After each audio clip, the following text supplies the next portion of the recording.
Miss Universe is... In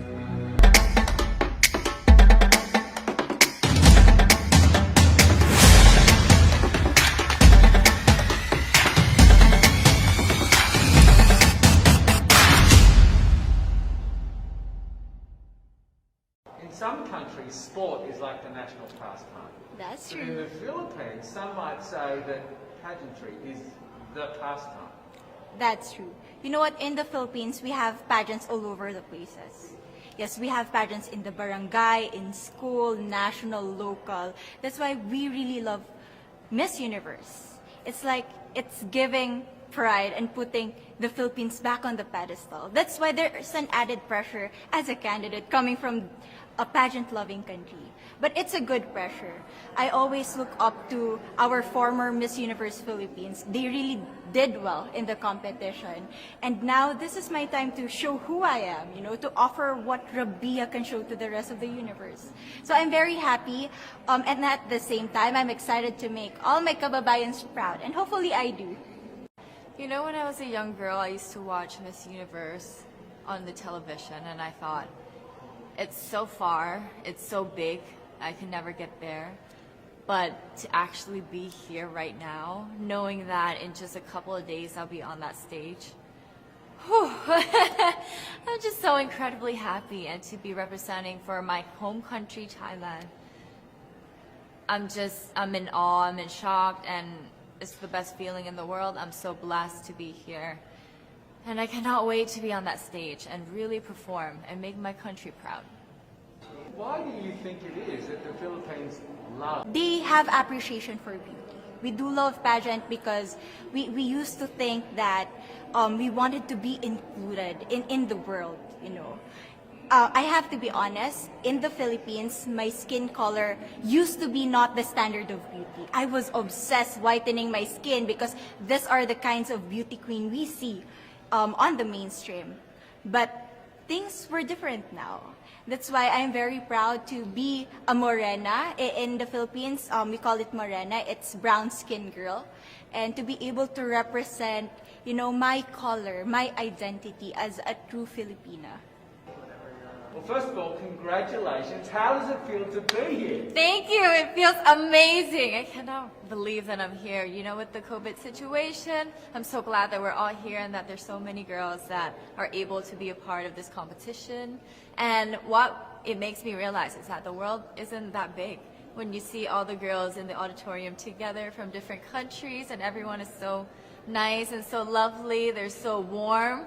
And I can't wait to get to know everyone. And also it's so unique to see that everyone was born into such different cultures, different languages, but we're all here together to tell our stories. Tell me about your journey to being crowned Miss Philippines. In a world in a country, I should say, that loves pageants. That must have been a very intense process. Tell me about, your journey to being Miss Philippines. Well, my journey was crazy. You know what? I started to be a dark horse. Nobody noticed me. Nobody knows I was in the competition up until the preliminary and the coronation night. And when I won, I received different comments. Of course, there were people who didn't expect me to do well, who think that I cheated. That's why I need to redeem myself in Miss Universe. I really need to do well in this competition. And the thing is, I love pressure. I love criticism. I get better every day with that. You tell me I cannot do that, I turn to you and I'm going to say that, no, I can do it for myself. Good for you. And tell me about your journey, your road to getting here. I know you obviously was Thailand, but the physical journey to get here, did you just hop on a plane and get here and it was that easy or no? Oh my goodness. Well, Thailand is very far away. That's one thing. And I really had to, it wasn't a struggle to get the visa, but it was a long process. And when I got the visa, I was very excited. But the journey here, the physical journey, if you can believe it, it was more than 30 hours, all the way from Thailand, yes. So I had to make a stop at Istanbul, and the layover was 8 hours there. Oh my goodness. But it was so amazing. I'm so blessed that some of my teams were able to come with me as well, my national directors. So they were there to keep me company, making sure that I'm okay, and, you know, giving all the support. So how does it feel then to be on the global stage? How do you feel to be here in this moment, right now? It's crazy, but I'm overwhelmed with the support, not just from the Filipino community, but also from Thailand, Latin countries who do appreciate me as a candidate, as a person. It motivates me that I am beautiful. I can offer so much in this world, and when somebody believes in you, it gives you that extra energy to really do well and perform well. And in a world of COVID where you can't have family and friends, you know, come with you potentially, Yes. how important is that support here on the ground? How important is it to know that, you know, people at home are behind you? Oh my, it's absolutely everything. Knowing that you've got that support, it is the motivation that keeps me going every day. Every time I see a message online and they're saying that they're supporting Thailand, and you know, it's so nice to see the nation coming together to support their candidate, to support their representative, and it's just how a country thrives. Because we cannot thrive alone, we have to move forward together. Yeah. So, do you have a sense with the girls, all of the girls competing, you're competing, but is there a sense of camaraderie with all of the girls? Is there like a real spirit to, you know, sort of motivate each other to do better? I have a different idea about Miss Universe. I thought it's gonna be very competitive in a healthy way, well, of course. But now I can see every girl helping each other, from fixing those hairs, from trying to zip up those outfits. It speaks of the closeness and the kind of camaraderie that we want to have. The goal of Miss Universe is not just to crown one girl, but also to build a genuine and long-lasting friendships among us. I believe, though, that there are some super fans that did make it here. Can you tell me about those super fans that are just out there? Oh, they are so amazing. Every time I come down, they would be screaming, Thailand, Thailand, Thailand. We came down here at 7:30 in the morning and they're already there. I think they're camping out there. But they've been so supportive, and I actually know quite a few of them. Some of them are big YouTubers in Thailand and flew all the way here just for the competition. But you know, pageantry is so big in my home country, and it's almost like a national sport.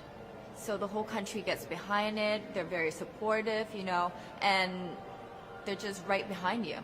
And I just want to say thank you to them for being here. I know that not a lot of people were able to be here, but I want to say thank you, because every time I walk down and I hear Thailand, it makes me smile. It puts a smile on my face, and it makes me want to make my day better. I want to go better, and I want to go in with 100% to do whatever it takes. Wonderful. Would you say within the Miss Universe world, the contestants, is there a sisterhood? Are you sisters? There is sisterhood. I can say I was able to talk to different representatives from different backgrounds, different cultures. And despite our differences, there's so much to be highlighted in what binds us together. And that is because we want to empower women. We want to have our advocacies. We want to speak for the things that we love. And that's a celebration of women and the beauty that we have. One last question, or a couple last questions.